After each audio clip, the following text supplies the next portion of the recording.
মৰমৰ ছাত্ৰ ছাত্ৰীসকল, আজি অলিয়নিৰ 13A কুৱেশ্যন নম্বৰ 10টো চোৱা। এখন আয়তাকাৰৰ খেলপথাৰৰ 110 মিটাৰ দীঘ আৰু 75 মিটাৰ বহল।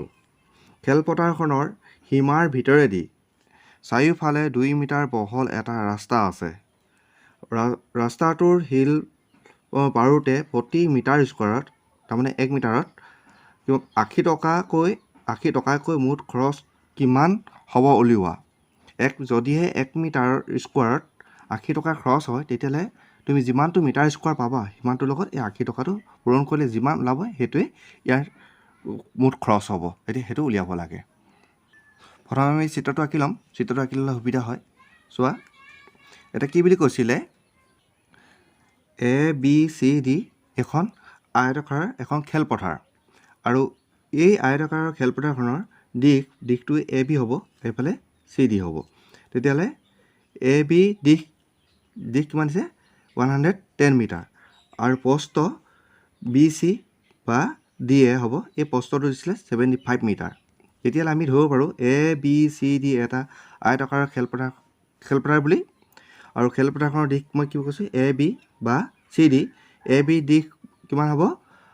110 মিটাৰ। যিহেতু আয়তৰ কি হয়, দুটা বাহু সমান, গতিকে AB যিমান দীঘল হ'ব CDও একে সমানে দীঘল হ'ব। গতিকে AB বুলি মই লিখিছোঁ, AB 110 মিটাৰ, আৰু প্ৰস্থ CB বা DA, CB আৰু DA একে, গতিকে CB সমান কিমান দিছিলোঁ? 75 মিটাৰ দিয়া আছে।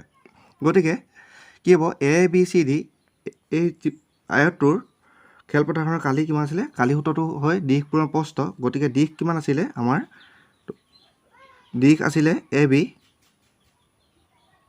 আৰু প্ৰস্থ আছিলে BC। এতিয়া দীঘৰ মান 110 আৰু প্ৰস্থ মান BC মান আছিলে 75,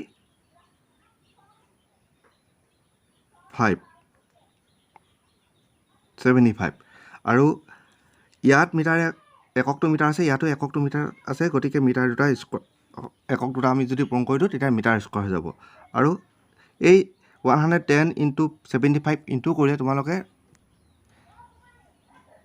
8250, আৰু এককটো আছিলে মিটাৰ স্কোৱাৰ। এটা তোমালোকে পূৰণ কৰি ল'ব, মই ডাইৰেক্ট কৰি দিছোঁ।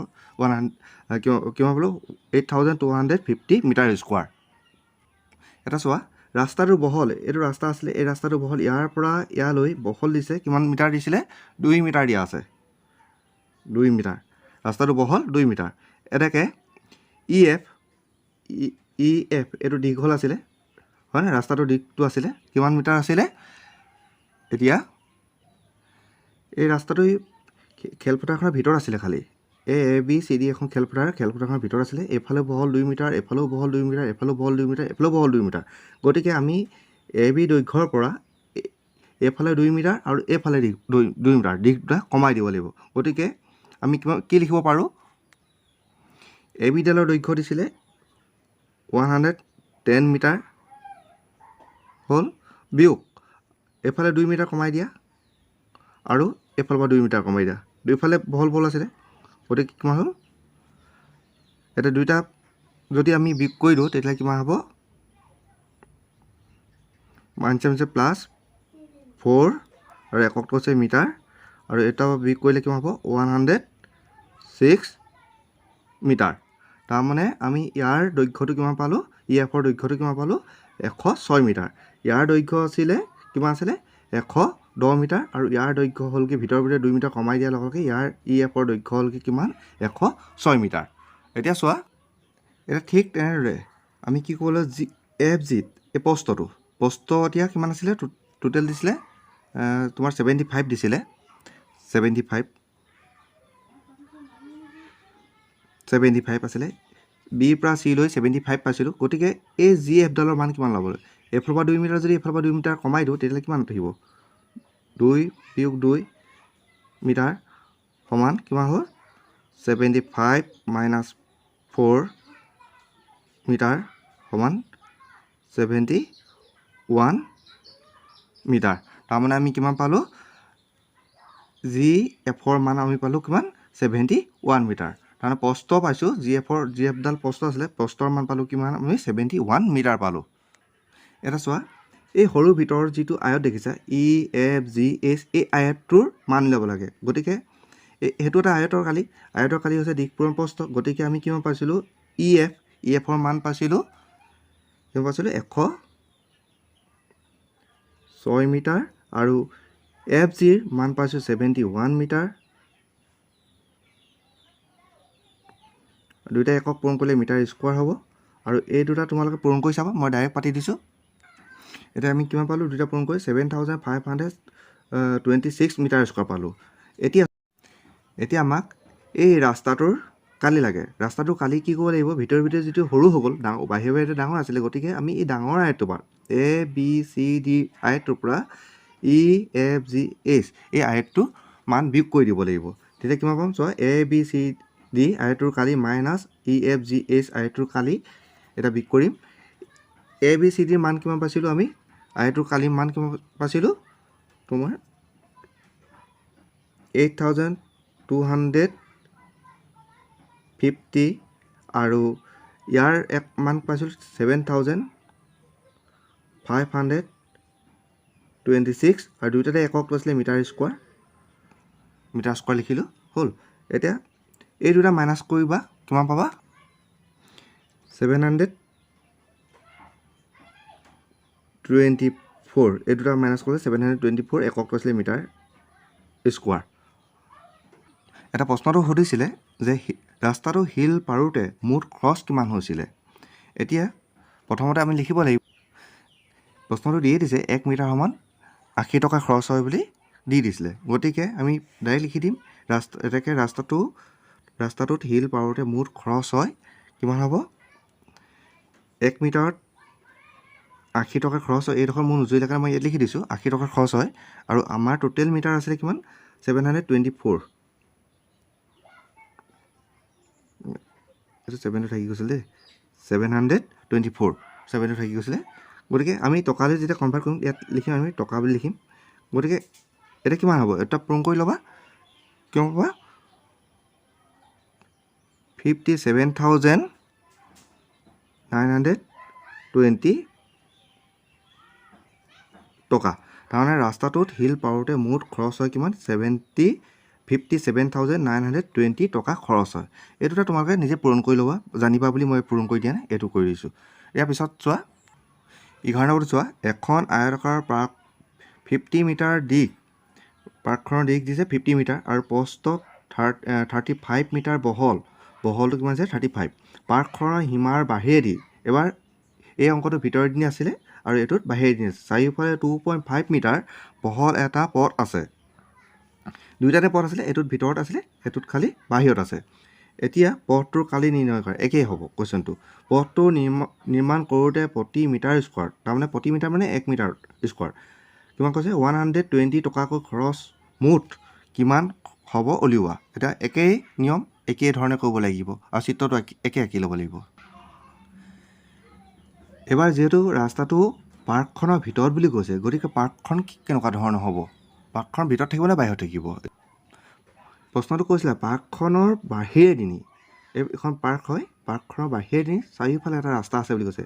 এতিয়া পাৰ্কখন দেখিবলৈ কেনেকুৱা কৈছিলে? আয়ত আকৃতি। পাৰ্কখনৰ নাম কি? ABCD এখন পাৰ্ক হয় আৰু তাৰ কাষে কি কৈছে? EFGH এই দুটা ৰাস্তা আছে বুলি কৈছে বাহিৰেদি। এতিয়া কি হৈছে?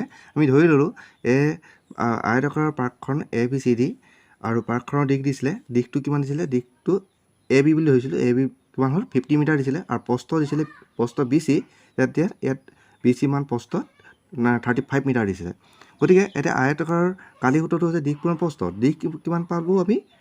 দিশ আছিলে AB আৰু প্ৰস্থ আছিলে BC। দিশ কিমান আছিলে?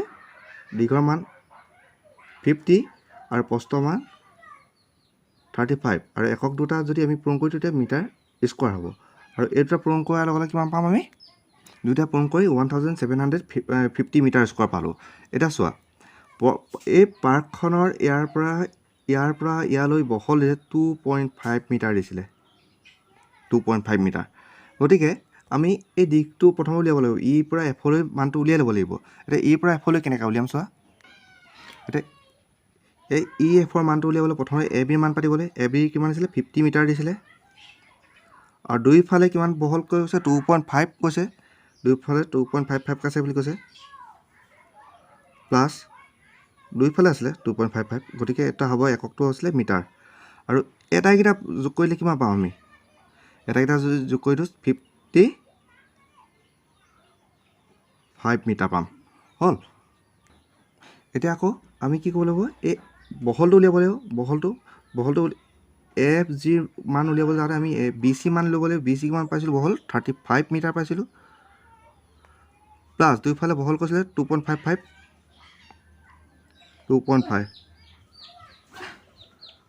এককটো মিটাৰ দিছিলে গতিকে এটা কৰিলে কিমান এইফালে 35 এটা 5 কিমান হ'ল 40 মিটাৰ হ'ল তেতিয়াহ'লে প্ৰস্থ আমি কিমান পালোঁ তাৰমানে এই এফ জিডালৰ মান কিমান পালোঁ এইটো বহল আছিলে বহলটো আমি পালোঁ 40 মিটাৰ আৰু দিশ পালোঁ আমি 55 মিটাৰ এতিয়া চোৱা এইটো যে ই এফ জি এইচ এইটো আয়তটোৰ কালি উলিয়াব লাগে আয়তৰ কালি হৈছে দিশ তোমাৰ প্ৰস্থ মই ওপৰত লিখিলোঁ কাৰণে তলত নাই লিখা ডাইৰেক্ট লিখি দিম ই এফৰ মান পাতিম কিমান পাতিম 55 আৰু এফ জিৰ মান পাইছিলোঁ আমি 40 আৰু দুইটাৰে একক আছিলে মিটাৰ গতিকে মিটাৰ স্কোৱাৰ হ'ব আৰু এই দুটা পূৰণ কৰিলে কিমান পাম আমি ডাইৰেক্ট কৰি দিম দুইটা পূৰণ কৰি কিমান পাইছোঁ 2200 মিটাৰ স্কোৱাৰ পালোঁ আৰু চোৱা এতিয়া পথটোৰ কালি উলিয়াবলৈ কৈছিলে এই পথটোৰ কালি লাগে আমাক এইডোখৰ মান লাগে এইবোৰ মান লাগে হয়নে এইবোৰ মান লাগে এতিয়া পথটোৰ কালি কি পাইছিলোঁ প্ৰথম আমি ডাঙৰটোৰ পৰা কি কৰি দিম সৰুটো বিক কৰি দিম তাৰমানে ই এফ জি এইচ আয়তটোৰ পৰা এ বি চি ডি আয়তটোৰ বিক কৰি দিম এতিয়া চোৱা এইটো কিমান পাইছিলোঁ 2200 পাইছিলোঁ আৰু সৰুটোত পাইছিলোঁ এ বি চি ডি পাইছিলোঁ 1750 আৰু দুইটাৰ এককটো আছিলে মিটাৰ স্কোৱাৰ আছিলে আৰু দুইটা যদি মই বিয়োগ কৰি দিওঁ তেতিয়া কিমান পাম দুইটা যদি মই বিয়োগ কৰি দিওঁ তেতিয়া 450 মিটাৰ স্কোৱাৰ পাম এতিয়া কি কৈছিলে পথটোৰ নিৰ্মাণ কৰোঁতে 1 মিটাৰ স্কোৱাৰত খৰচ হয় 120 টকা তেতিয়াহ'লে পথটো টোটেল মানে 450 মিটাৰ স্কোৱাৰত বনাওঁতে কিমান টকা খৰচ হ'ব গতিকে আমি লিখিম 1 মিটাৰ যিহেতু পাইছিলে কিমান পাইছিলে 120 টকা 120 টকা আৰু পথটোৰ কালি আছিলে কিমান 450 মিটাৰ গতিকে আমি টকালৈ যেতিয়া কনভাৰ্ট কৰিম ইয়াত লিখিম টকা হ'লনে আৰু এই ইয়াত নজুৰিলে কাৰণে মই ইয়াত লিখি দিছোঁ তোমালোকে ইয়াত লিখিবা এতিয়া দুইটা পূৰণ কৰিলে আমি পাম কিমান নাই দেখা নেকি ৰ'বা দুইটা যদি পূৰণ কৰি দিওঁ তেতিয়া কিমান পাম 54,000 পাম 54,000 টকা পাম হ'ল 54,000 টকা পালোঁ ইয়াৰ পিছত আমি নাম্বাৰ কিমান পাম 12 কুৱেশ্যন নম্বৰ 12টো চোৱা মোক ইয়াত চিত্ৰটো আঁকিব হ'লে সুবিধা নাই কাৰণে মই ইয়াত আঁকি দিছোঁ কৈছে আয়তাকাৰৰ বাগিচাৰ এখনৰ দিশ 120 মিটাৰ আৰু প্ৰস্থ 90 মিটাৰ এটা আয়তাকাৰ এখন আঁকিলোঁ এনেকৈ প্ৰথম চিত্ৰটো আঁকি ল'লে সুবিধা হয় তোমালোকক বুজিবলৈ তেতিয়াহ'লে কি কৈছে বাগিচাখনৰ সোঁ মাজেৰে দীঘলে এটা আৰু পথালিকৈ এটা 2 মিটাৰ বহল ৰাস্তা আছে এটা ইয়াত ৰাস্তা এটা বনাব লাগিব এনেকৈ ৰাস্তা বাগিচাখনৰ মাজত এতিয়া ইয়াৰ নাম দিলোঁ এ বি চি ডি এই ৰাস্তাটো কি হ'ল এ বি চি ডি তেনে এটা আয়ত হ'ল আৰু এতিয়া এই এ বি বাহুডালৰ দৈৰ্ঘ্য 120 মিটাৰ বুলি দিছে তাৰমানে এইটো দিশ দিছে হ'ল তেতিয়াহ'লে এই বি চিডালত বহল নহয় জানো বহল এইডালত মান কিমান আছে 2 মিটাৰ দিছে 2 মিটাৰ এইটো প্ৰস্থ গতিকে আমি প্ৰথমে এইখিনি কৰি লওঁচোন এটা দীঘলে থকা ৰাস্তাটো কি হৈছে এ বি চি ডি এইটো মই ধৰি ল'লোঁ এ বি চি ডি আয়তাকাৰ কালি তাৰমানে ৰাস্তাটো কালি এ বি সমান কিমান দিছিলে সূত্ৰটো জানাই দিক পূৰণ প্ৰস্থ বুলি আয়তাকাৰ কালি সূত্ৰটো দিক পূৰণ প্ৰস্থ মই বাৰে কৰি আহিছোঁ এতিয়া এ বি 120 আৰু বি চি 2 মানে একক দুটা আছে মিটাৰ দুইটা ফালে মিটাৰ স্কোৱাৰ আছিলে গতিকে আমি কিমান পাম 2, 4, 0 মিটাৰ স্কোৱাৰ, তাৰমানে 240 মিটাৰ পালোঁ। হ'ল। তাৰপাছত কৈছিলে এই আয়তাকাৰ পথাৰখনৰ বহল, তাৰমানে ইয়াৰ পৰা ইয়ালৈ 90 মিটাৰ বুলি কৈছে, 90 মিটাৰ। হ'ল।